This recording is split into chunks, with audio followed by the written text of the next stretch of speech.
I'm Glenn Campbell. I call myself a demographic philosopher. I'm looking at life and trying to predict the future through the lens of demography, or the study of human populations.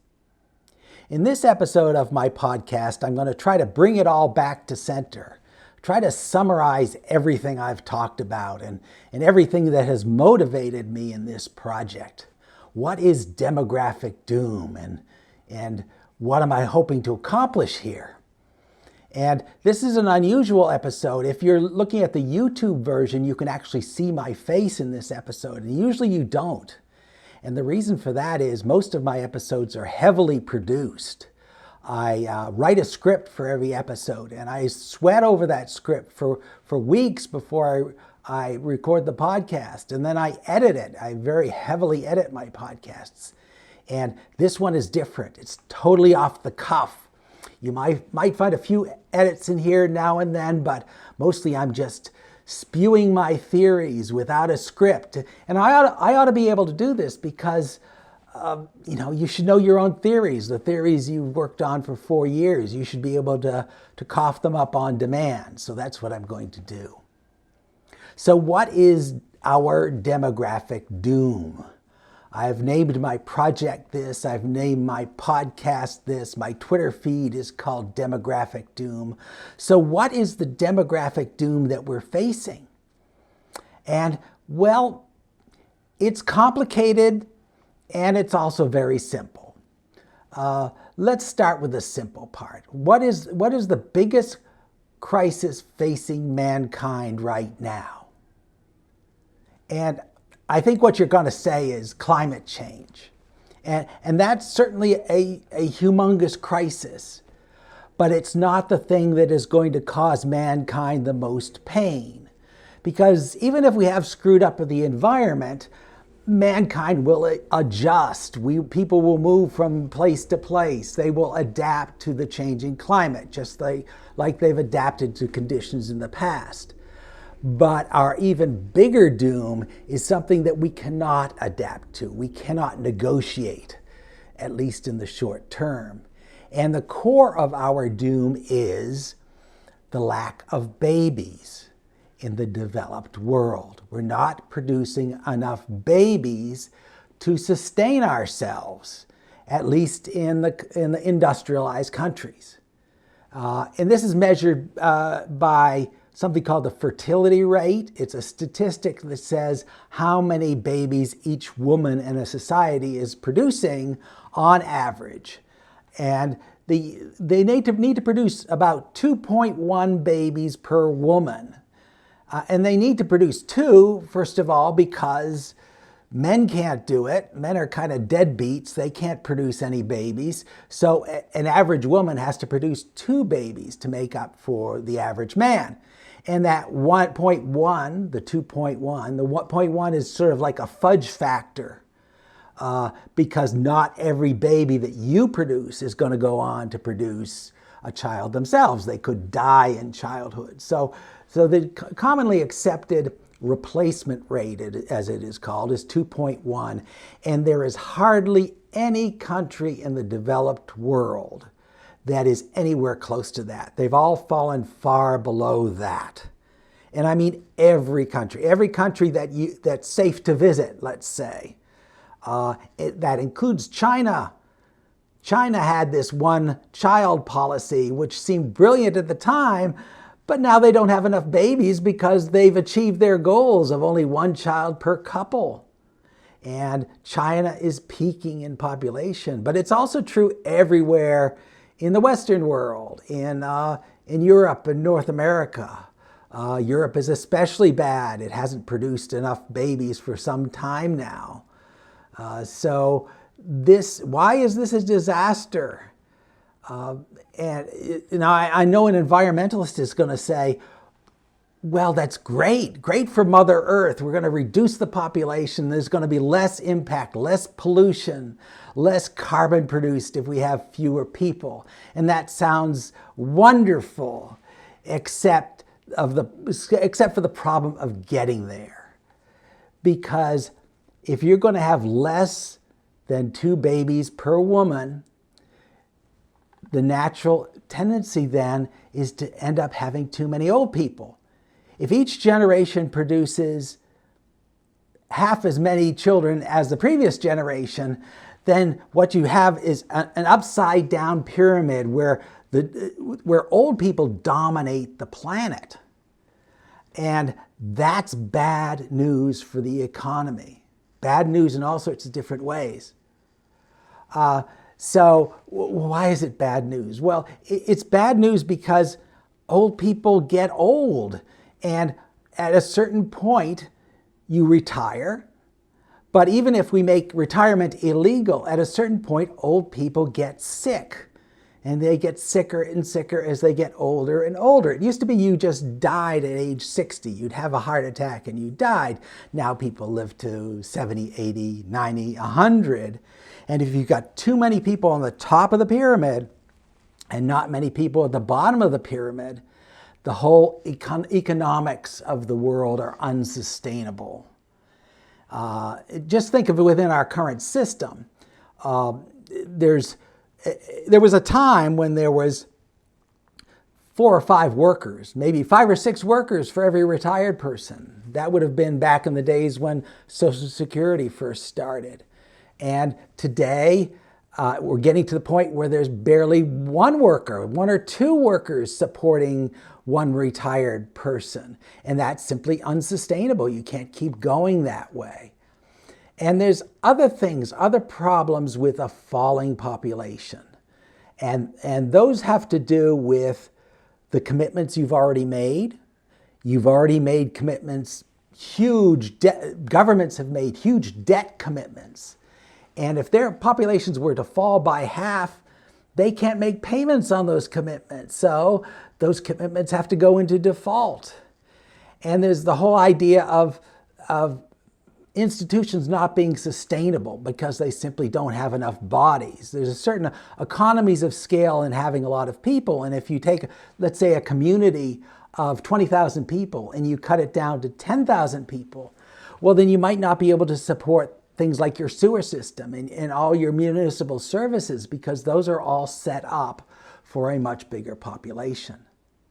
So in many different ways, a fall in population is a disastrous thing.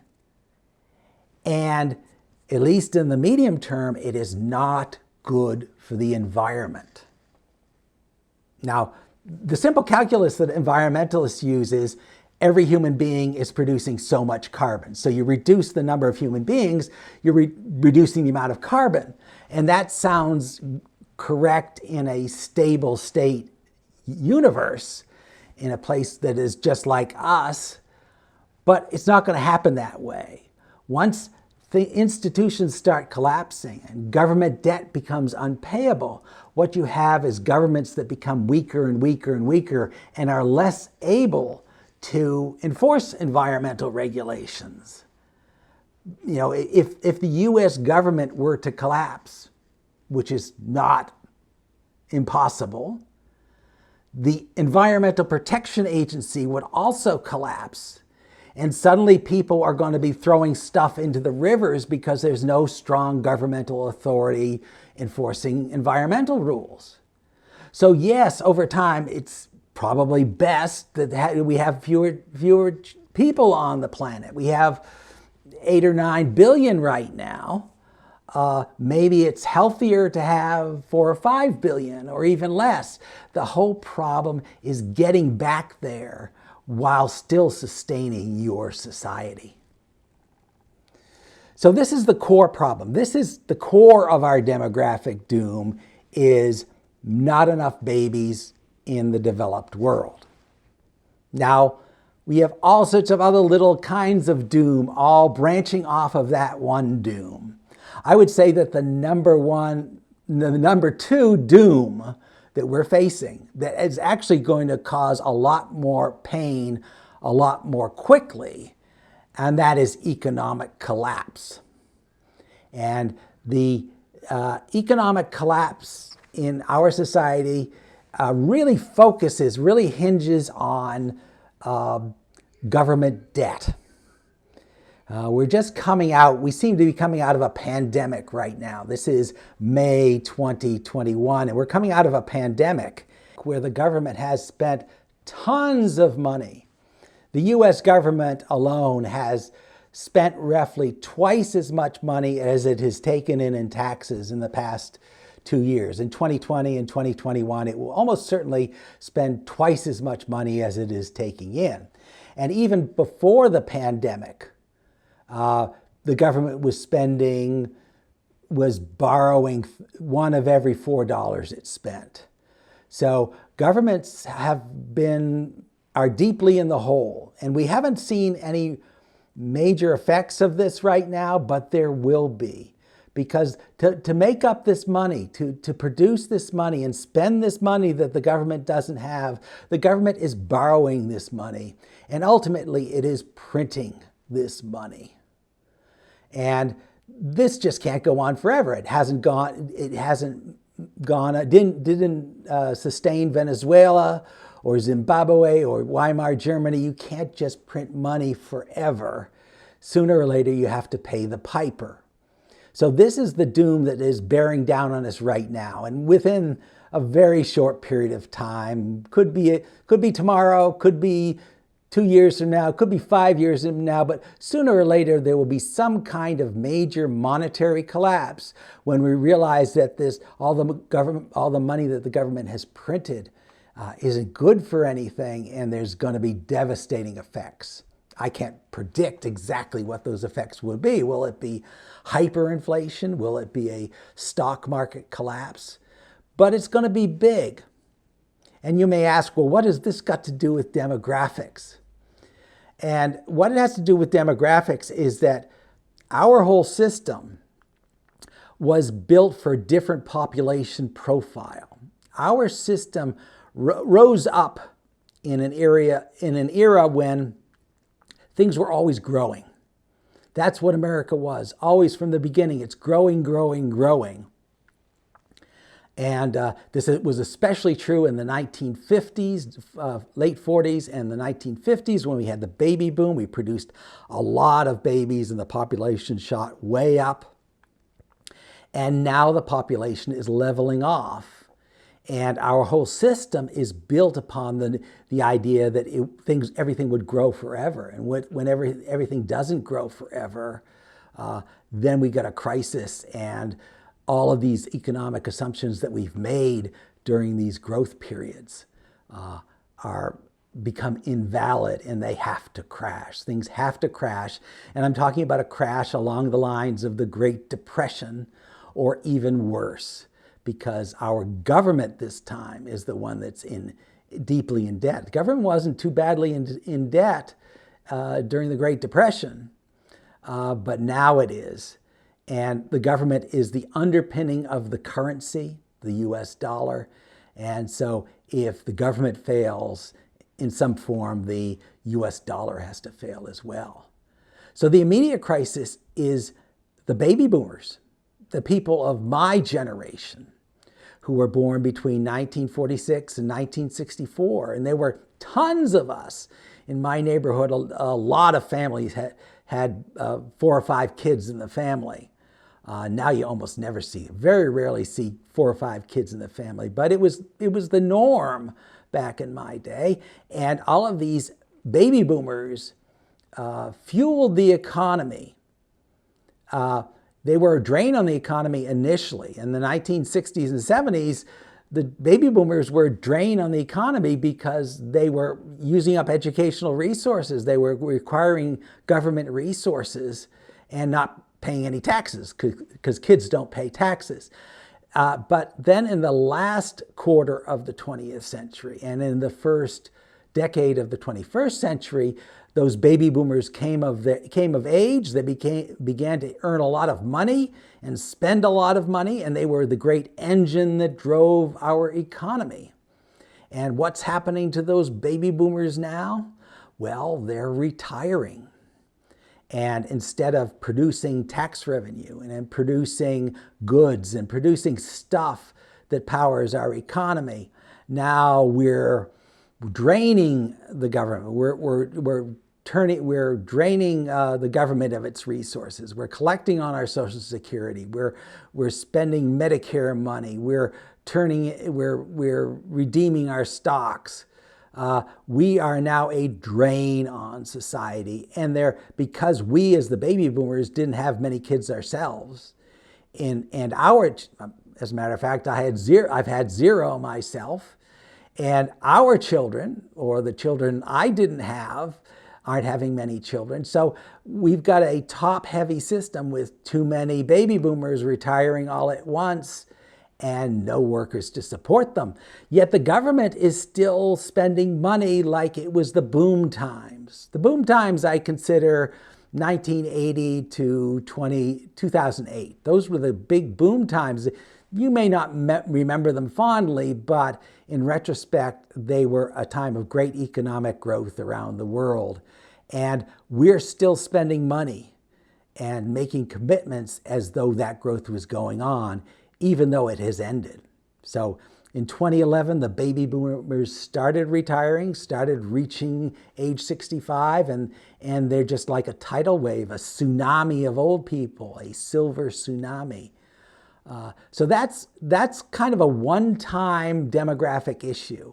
And it's not just that we don't have enough babies, but that we don't have as many babies as we did in the baby boom. So to sustain our Social Security system and our pension systems, we would have had to keep making babies at the same rate we did during the baby boom, which obviously didn't happen. And since 1964 till the end of the century, America was at least making as many babies as were dying. It was at least replacing the population. And now in the 2020s, especially with the pandemic, we're hardly making babies at all. You could tell this if you live in America or Europe and you go out for a drive. How many kids do you see? Well, not many. And you could, by comparison, how many dogs do you see? And it seems like everyone's got a dog. Everybody's out strolling with their dog, their beautiful Labrador retrievers or whatever, and they're doting on their dogs. But how many kids do you see? How many dogs? What is the proportion of dogs to baby carriages out on the street today? And depending on your city, I'll bet the dogs are 5 to 1 to baby carriages, or 10 to 1. You know, today, the past couple of days, I've gone driving in the Boston area, and I see 1 or 2 baby carriages, and only a handful of kids, actual children, human children, and tons of dogs, because that's where everybody is putting their parental attention now. They're putting it onto their dogs. Now, I love dogs. I enjoy, I transport dogs for a living, and I enjoy hanging out with dogs. But as an investment, it's not really a good investment for society, because you devote 10 years to a dog. What happens at the end of those 10 years? Well, the dog dies, and it contributes nothing to society. Whereas if you had invested 20 years in a child, he would have contributed something to society. So why? Oh, well, let's go back to the global situation. As I say, there's not enough babies in the developed world. But what about the undeveloped world? What about the poorest countries in Africa? There we have what was once called a population explosion. It's still happening in Africa. Nigeria and Niger and Congo, all these places are still producing a lot of babies. So their population is exploding, while the populations of the rest of the world are not exactly shrinking yet, because we still have some momentum built up. We still have some, it's called demographic momentum, where if you stop having babies right now, the population doesn't fall immediately. There's a lagging effect. But most of the countries of the world are coming to a peak.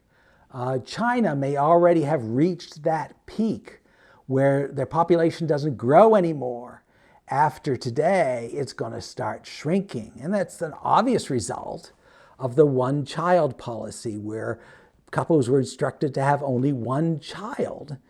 And they did. It was wildly successful. But if every two people have only one child, and you do that generation after generation for a whole society, well, sooner or later the population falls.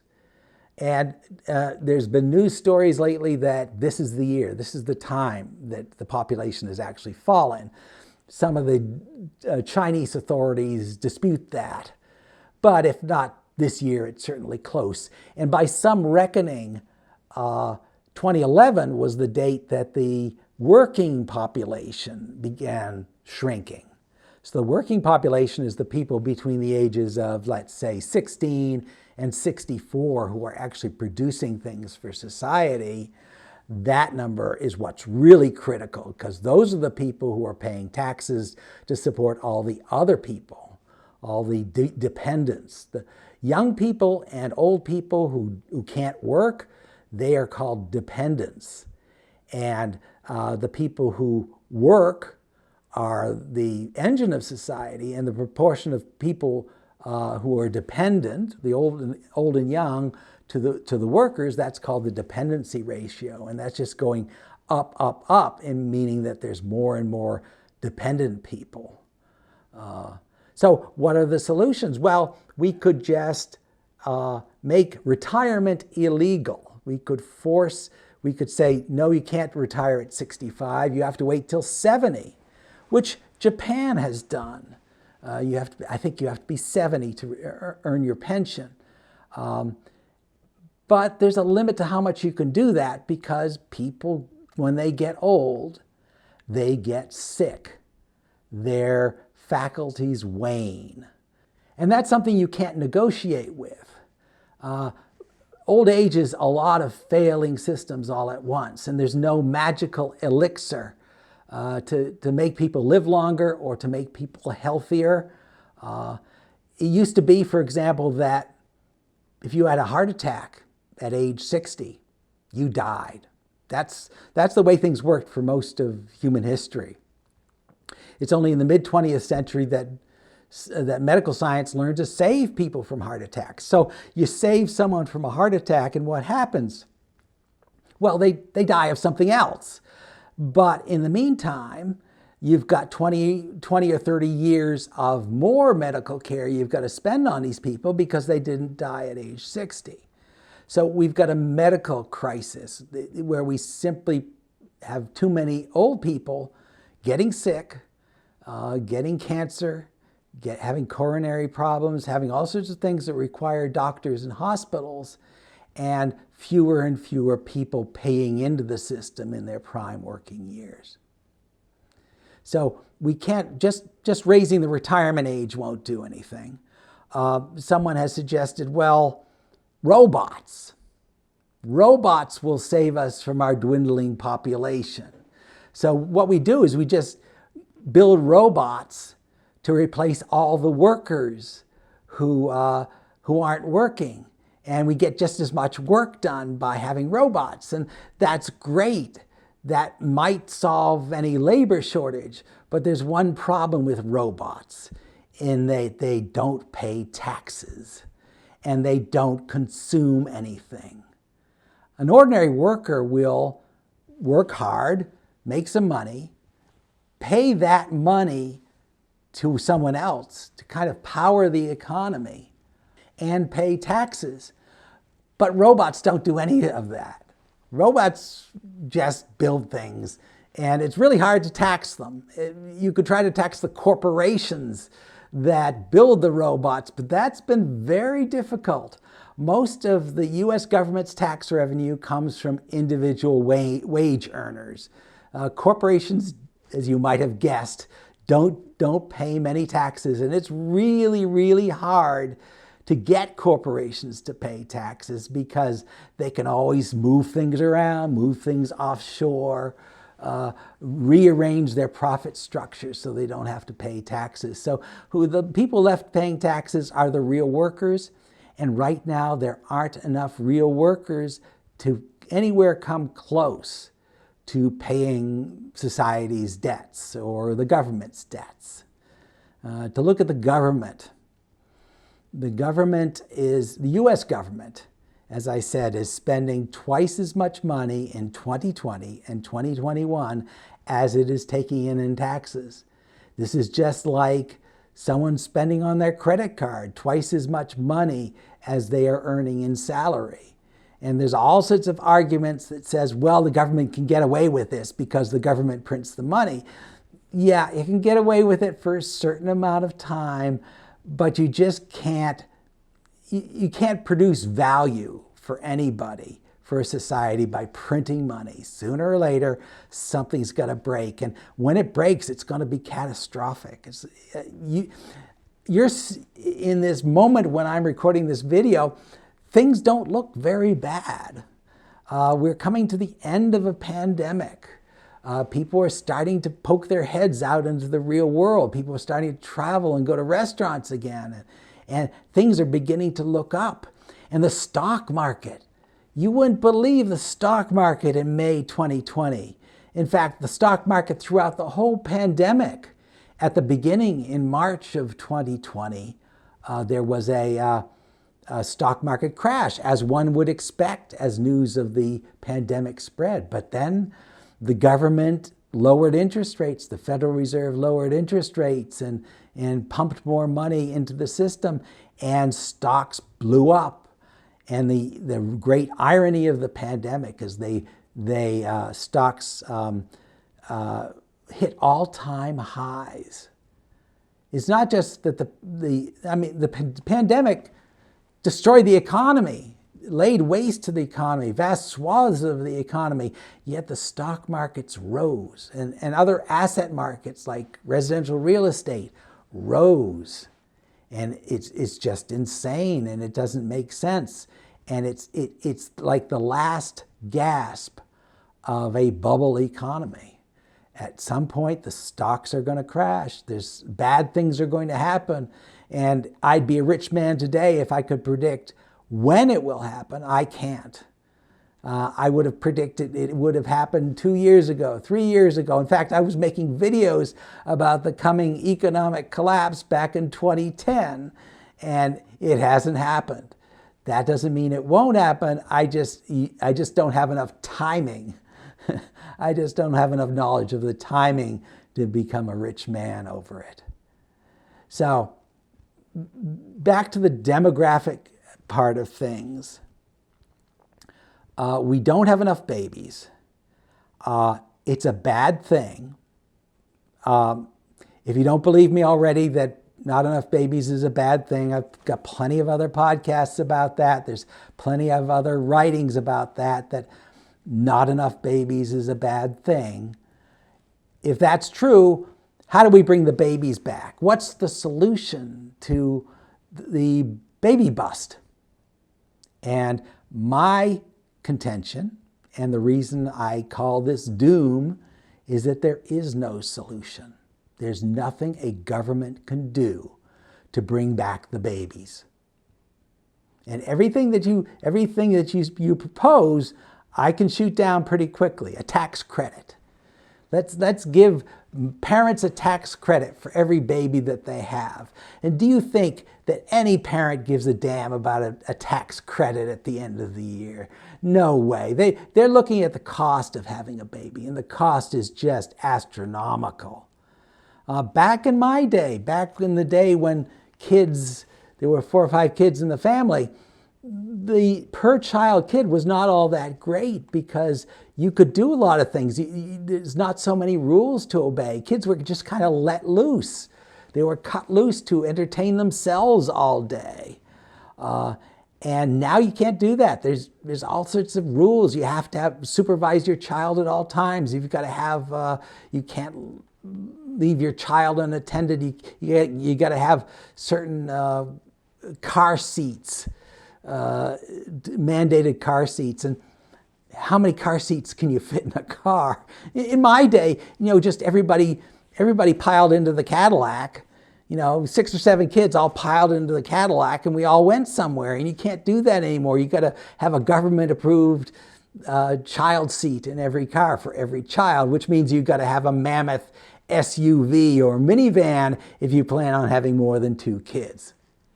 So child rearing has become extraordinarily expensive. And for parents, the benefit is really emotional and nothing else. It used to be in most of human history that if you had a lot of kids, well, your kids were your retirement plan. They assured that you would be taken care of in your old age. Now we've replaced all that with pension systems, and kids are not expected to support their parents anymore. So from a parent's standpoint, there's really no practical benefit in having a child. I mean, there's an emotional benefit.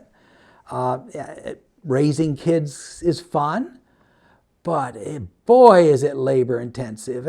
And all those dreams you had, all those entertainments that you used to enjoy, like jetting off to the Caribbean or, doing things spontaneously with your spouse, you can't do that if you've got kids. Kids are a huge drain in money and a huge drain in opportunities. It's called the opportunity cost. If you're raising kids, you can't be doing other things. And it's a huge, absolutely huge risk. Not every baby comes out of the womb in perfect shape. There's a lot of things that can go wrong, and it may be 10% or 20% of births. In the end, there's something that goes seriously wrong with that child, and that child becomes a burden to their parents, potentially a burden to their parents for life. So if you were a parent, you were a potential parent. I mean, you say, yeah, I'd like to have kids someday.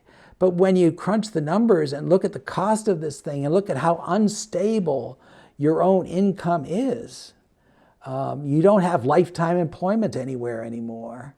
Your life is financially unstable. You can barely care for yourself. Who in their right mind would have a kid these days?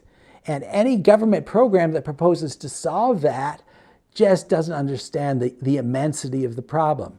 A tax credit at the end of the year is trivial.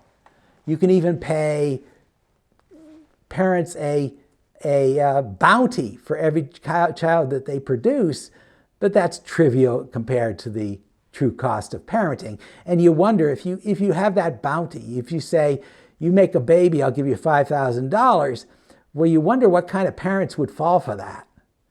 Is that the best and the finest parents? So there's no solution. And one way to free childcare, is that going to solve it? Is that going to encourage people to have more babies? Free childcare or more support for parents? And there's evidence that won't help either. And my evidence is the country of Sweden. Sweden offers all this stuff. The Nordic countries have a very strong parental support system with subsidized childcare and all sorts of perks for families and parents. And their birth rates, their fertility rates, are not much different from countries that don't offer any of that stuff, like Romania or the United States. Just the fact that your government is supportive is not sufficient to encourage people to have more babies. And there's no way to do it. There's no way to bribe people. There's no way to threaten people. It was really easy to threaten people into not having kids. The Chinese were very good at it. There was forced sterilizations, and there were all sorts of substantial penalties for people who had too many kids. That part was easy. They can't just reverse the system now and punish people into having children. There's just no mechanism to do it, short of kidnapping women and impregnating them and forcing them to have babies in child labor camps, which I wouldn't put past the Chinese authorities. But anything short of that will not encourage parents to have more children.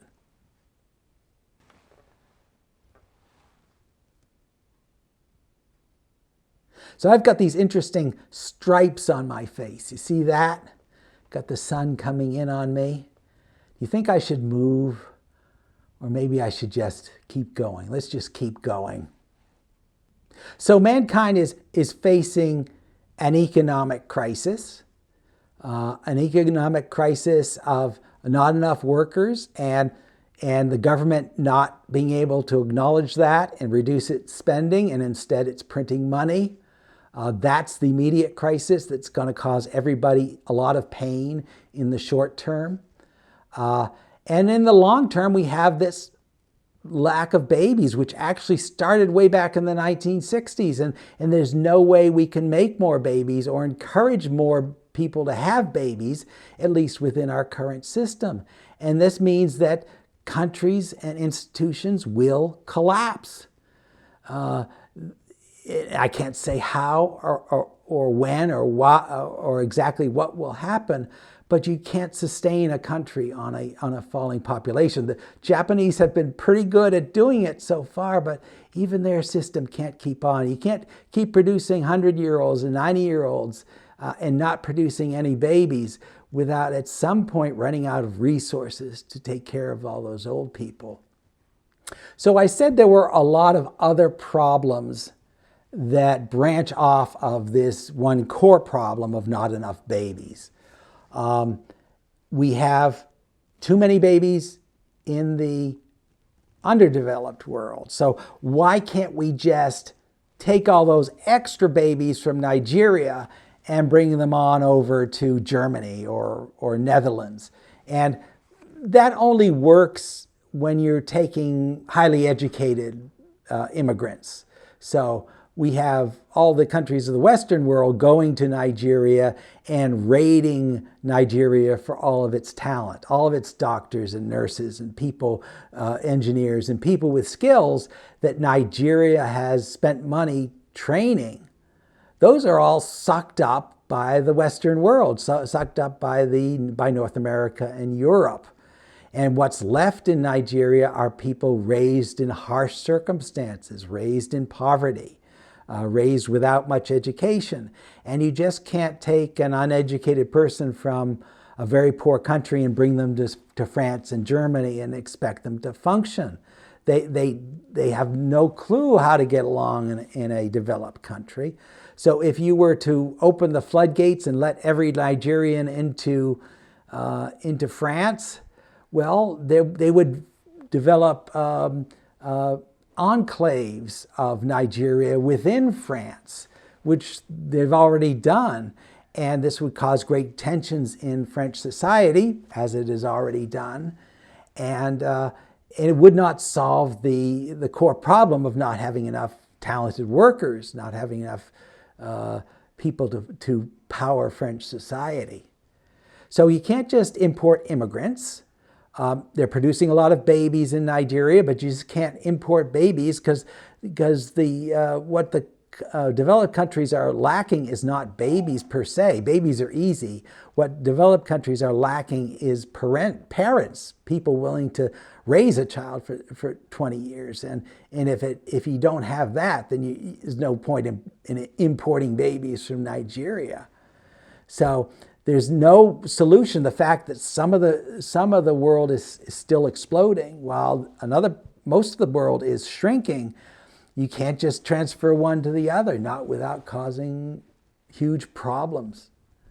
So immigration is not a solution. There's no government incentives are not a solution. There is no solution to the birth crisis within our system.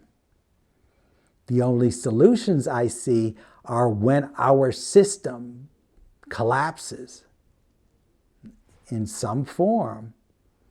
Maybe some people will be open to different ways of producing babies and different ways of addressing these problems. What we've done, what has happened here is that we have neglected an infrastructure. And the infrastructure is our children. Countries of the Western world have not invested adequately in the next generation. It's all been about profit right now, making as much money as possible right now without any substantial investment in the future. And what that means, just like neglecting any form of infrastructure, like not maintaining a bridge, It means eventually the infrastructure collapses and you've got to suffer the consequences. So after that collapse, that inevitable collapse, then people might think about, well, what can we do to revitalize our communities and bring new children into our communities, knowing all of these barriers to it.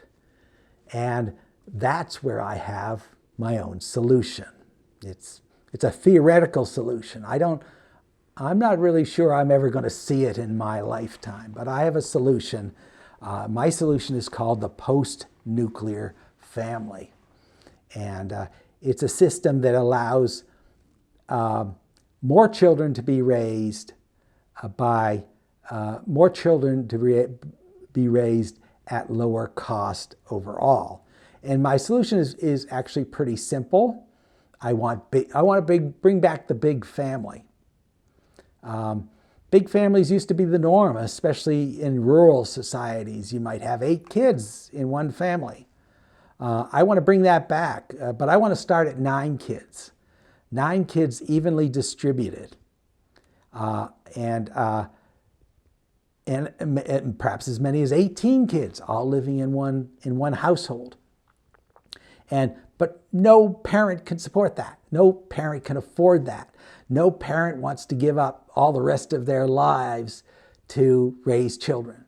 So if you're going to have a big family of between 9 and 18 kids, it's got to be a group effort. You have to have a group of adults to do this.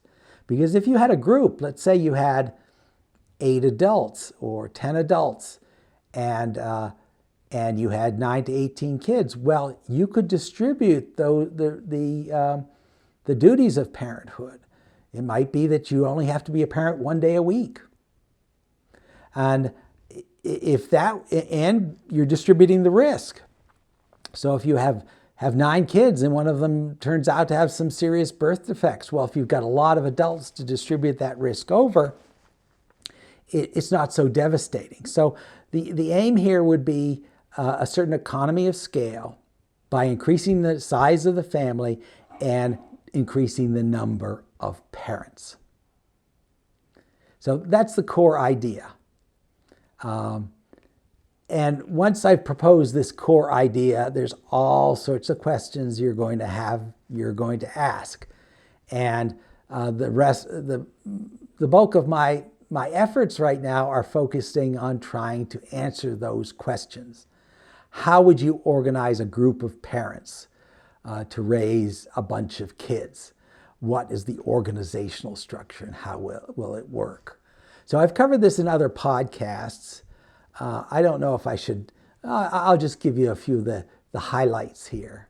So in my post-nuclear family, let's say, I call it the post-nuclear family because it's what happens after the nuclear family. The nuclear family is wonderful. I grew up in a nuclear family, a mother, a father, several kids. That's the nuclear family. Nothing wrong with that except that it's not doing the job. It's not producing enough kids. The nuclear family, what happens now is a couple, for emotional reasons, they want to have a kid. So they have a kid. They focus all their attention on that kid. That's it. They have 1 kid. They might have a second kid. If they're really ambitious, they stop at 2. That's how the nuclear family works. And that's just not enough. It's not enough for all the people like me who have 0 kids. So we got to come up with some system to have more kids. Now, when I talk about we, I'm not talking about society as a whole, because I think society as a whole is doomed. Okay? United States as a country is doomed. But your community, whatever you regard as your community, a community of like-minded people or a geographical community, your community is not necessarily doomed because you can organize yourselves in some way to make more babies. And I propose initially that let's say 4 couples, 4 ordinary couples like you see today who want to have kids but don't feel that they can afford to raise them, they decide to pool their resources. And they decide to raise all of their kids in one household. So that's the starting point. And my project from here, my inquiry from here is, okay, if that happens, what are all the implications? First of all, I'm proposing that the kids be distributed in age. So if you have a household of 9 kids, they're evenly spaced from age 0 to age 18. And it would be every 2 years if there are 9 kids. If there are 18 kids in the family, they would be spaced every year. And where do the babies come from? Well, initially they would come from those 4 couples. Where they come from in the future, that's a big open question. But what I propose is that a family always once a family is established with, say, 9 kids, it always has 9 kids forever. So as an 18-year-old graduates from the family, moves on, we bring in a new baby, and we keep the cycle moving. So this household, which is a physical house somewhere, always has between 9 and 18 kids, always. And by doing that, what you're building is a sort of family culture, which we don't have today. What we have today is parents, a man and woman fall in love, they decide to have a baby, and they have one baby and stop. And they haven't had a chance to build a family culture, which is what you have in big families. In big families of 8 or 9 kids, you have this internal society where the older kids are doing a lot of the work of taking care of the younger kids, are watching the younger kids, are babysitting the younger kids. And you're developing kind of systems that work. There was a book, I think in the 1940s, called Cheaper by the Dozen, about a couple that had a dozen or so children, and they talked about all the systems they used to manage this huge brood. And these systems are sort of a software that you develop over time. And if you just have 2 kids or a handful of kids and you stop, well, every generation you've got to reproduce that culture. And you wouldn't have to do that if you continuously raise children, one after the other, then the culture and the systems that you build to manage this brood, they're perpetuated, they're preserved, because each child teaches the way. There's a certain way that our household works, and each child teaches that way to the younger children. So that's one element. The other element is that none of the parents that sponsor this group should be living in the household. So picture a big house. It could be a McMansion. There are plenty of McMansions in America, unsold McMansions in America. Let's turn that into a big Brady Bunch house. Brady Bunch, if you don't know, was a TV series of the 1960s or 1970s where a divorced couple were raising 6 kids. And in my system, I'm proposing raising 9 kids, maybe more, so it's not that too far off. But you raise all these kids in one household, but the parents don't live there. The parents live in their own apartments, houses, just as they normally would, and they come into the household for scheduled duties. So let's say you have a parent. If there are 8 parents, one of them can be on duty 1 day a week. Okay, something like that. There's some sort of division of labor. You come in to serve certain needs, to perform your duties, but you do not live there. And the reason for this is it kind of preserves the integrity of the family, because the way adults live should not be the way that children live. If you're an adult and you collect fine china, well, you don't want kids running around in your house, because this hobby of collecting fine china is incompatible with kids. And a lot of the things that adults do are things that you don't want kids to be exposed to. Adults can watch movies that you don't want kids watching. And if you don't have any adults living in the household, then you can preserve the household as you want it to be, as a sort of protected environment where you control the inputs and the outputs. You control what comes in. For example, the household can have an electronics policy that concerns how you use computers, what sort of electronics and online services you have access to, and you can control that if it's a household just of kids. If you have a mix of parents and kids, it wouldn't work. So parents come in for scheduled duties, scheduled responsibilities, and then they leave and they go back to their own homes. And the analogy I use is a church, like the kind of church that I grew up in. All members of the community, all sorts of different members of the community come in to support the church. They turn up for church functions, they help maintain the church, but they do not live at the church. It's sort of a congregation. This is a family of kids being supported by a congregation of adults who would only become a congregation if they only become a congregation because they already believe in certain aspects of parenting. They agree on certain principles of how children should be raised. So this is something that requires no government intervention. In fact, you really don't want the government meddling in something like this.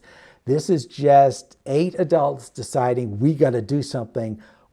Our culture is being lost. Our community, everything that we value is being lost. We got to do something. And we also got to do something because there's no one to take care of us when we get old, which is another aspect of my post-nuclear family. I propose that no adults live in the household except the elderly adults who need care. So imagine a big house, big McMansion. The kids occupy most of the house, but there's a little wing where the old people live, the people who need care. And what this allows is the children to provide a lot of that care, a lot of that routine care. Let's say you have an invalid grandmother. Well, the kids can at least bring the grandmother food.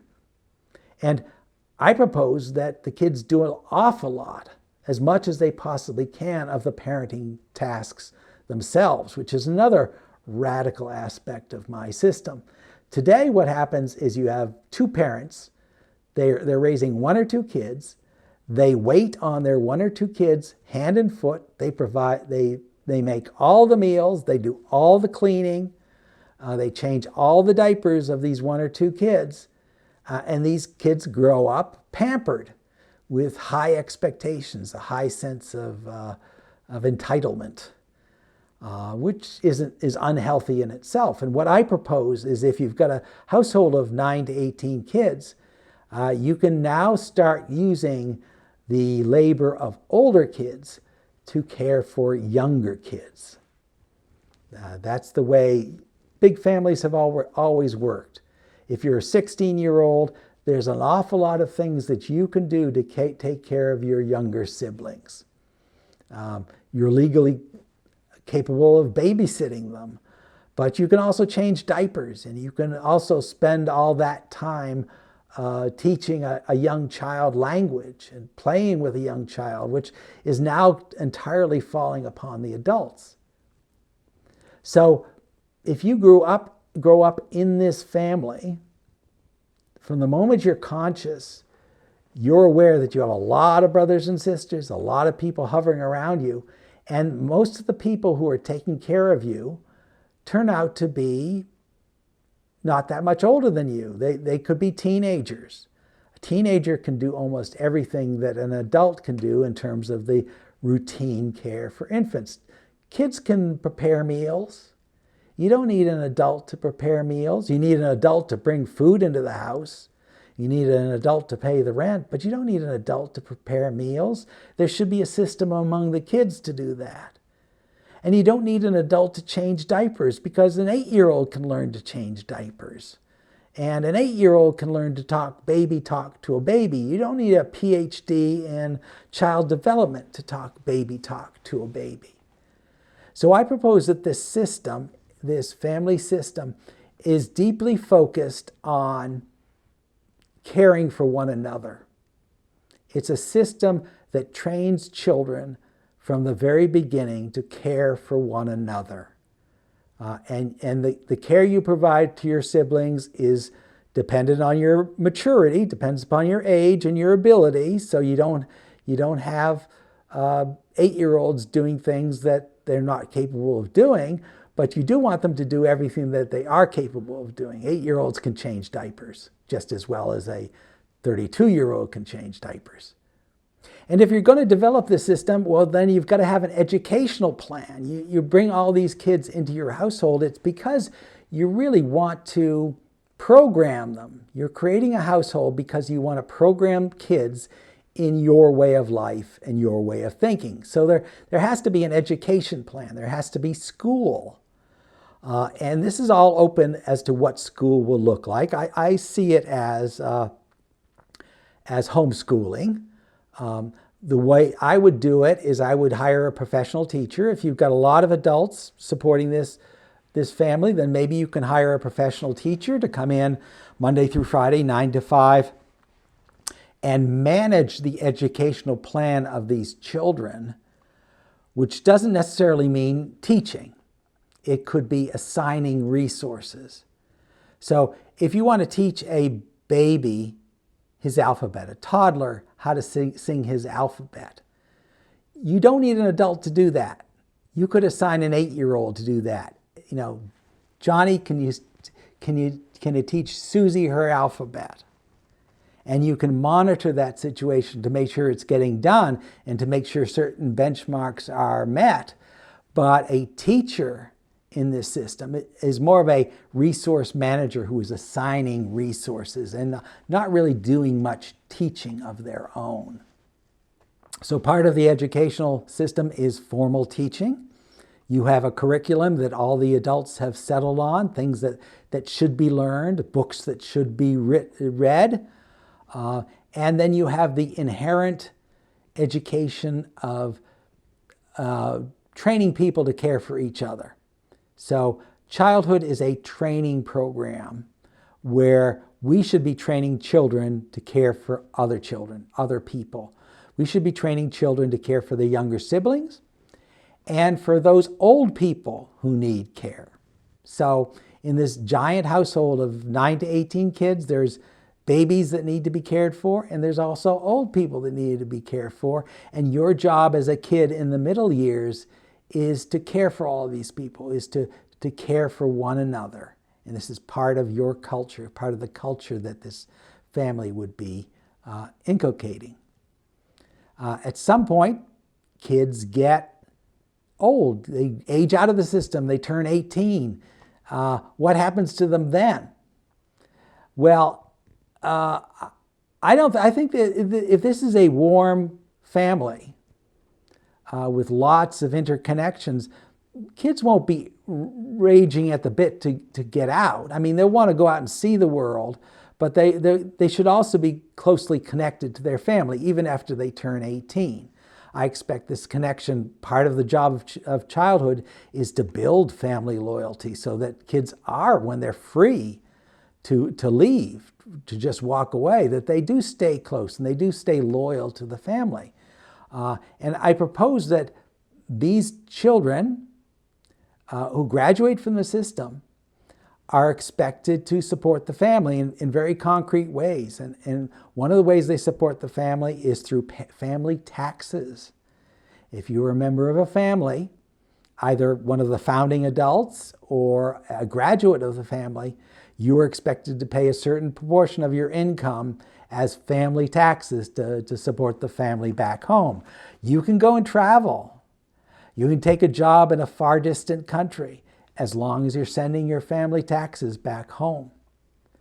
And you're expected to keep in touch with your family, and that's not a big thing. That families do that. If the family really works in childhood, then people will always be coming back to their families.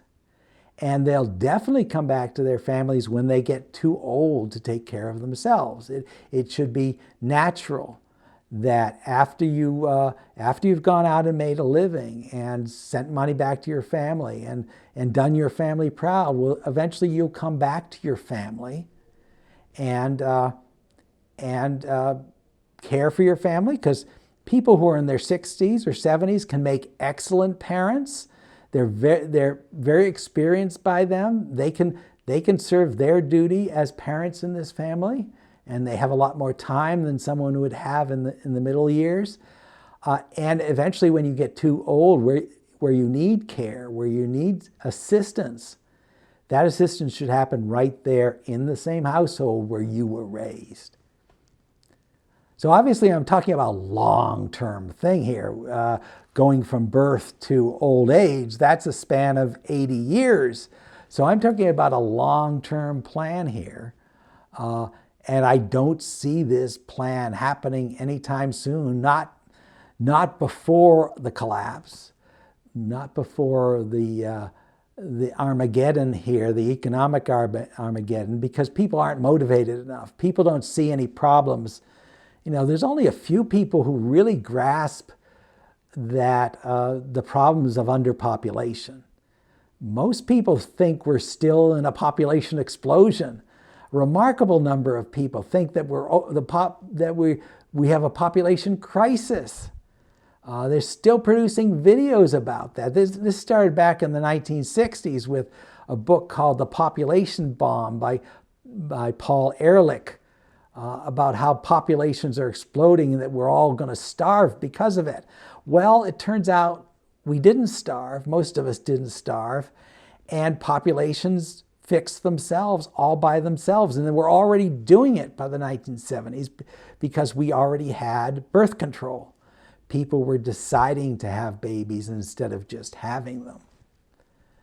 So we do not have a population explosion, except in those selected African countries. It's almost exclusively limited to Africa now. Africa and India, and a few countries around India are still producing more babies than they need, but that's slowing down, especially in India. That is slowing down.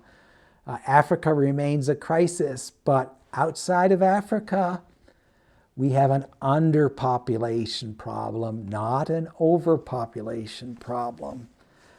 And the majority of world citizens just don't get that, just don't understand that was last century. It's not this century. So only a few people really grasp how serious this is, and it will take a huge economic crisis for anyone to change, anyone to be so motivated that they would want to get together, want to find some like-minded people to raise children with. And that could take 10 years or 20 years or 50 years. And once you embark on this kind of adventure, you're in it for the long term. You want to not just create a family, not just raise kids together, but to create a system where you can continually raise kids, continually produce kids, and sustain whatever it is, whatever way of life you believe is important.